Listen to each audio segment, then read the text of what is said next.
ശകുനം ഇല്ല. ശകുനം നോക്കുക ശിർക്കാണ്. ഒരാൾ വാഹനം എടുത്തു പോകുമ്പോ പൂച്ച കുറുകെ ചാടി ഉടനെ വണ്ടി നിർത്തുന്നു. എന്തിനു വേണ്ടിട്ടാ? ബാക്കിൽ വേറെ വണ്ടി വരുന്നുണ്ട്, അവൻ ആദ്യം പോട്ടെ. എന്തെങ്കിലും അപകടം വരാനുണ്ടെങ്കിൽ അവനായിക്കോട്ടെ. ഷിർക്കാണത്. ആ വിശ്വാസം ഷിർക്കായ വിശ്വാസമാണ്. അങ്ങനെ വല്ലതും മനസ്സിൽ വന്നുപോയാൽ ഒരുവൻ പറയുക, അല്ലാഹുമ്മ ലാ തൈറ ഇല്ല തൈറുക് വലാ ഖൈറ ഇല്ല ഖൈറുക് വലാ ഇലാഹ ഗൈറുക്. അല്ലാഹുവേ, നിന്റെ ശകുനമല്ലാതെ ഒരു ശകുനമില്ല, നിന്റെ ഖൈറല്ലാതെ ഒരു ഖൈറില്ല, നീ അല്ലാതെ ആരാധനക്കർഹനില്ല. എന്നാൽ പിശാചൊരു വസ്വാസായി ഇങ്ങനെ മനസ്സിലിട്ടു തന്നു, അത് നമ്മൾ മനസ്സിൽ കൊടുത്തില്ല, അത് കടന്നുപോയി. അതിന് പ്രശ്നമില്ല, അതിന് കുറ്റമില്ല. എപ്പോഴാണ് അത് പ്രശ്നമാവുക? ആ തോന്നൽ നിന്റെ തീരുമാനത്തെ ബാധിച്ചാലാണ്.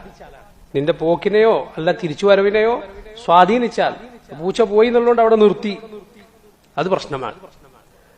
അല്ലെങ്കിൽ പൂച്ച പോയി എന്നുള്ളത് കൊണ്ട് ഒന്ന് വേഗത കുറച്ചു, അത് പ്രശ്നമാണ്. അത് ചെയ്യാൻ പാടില്ല.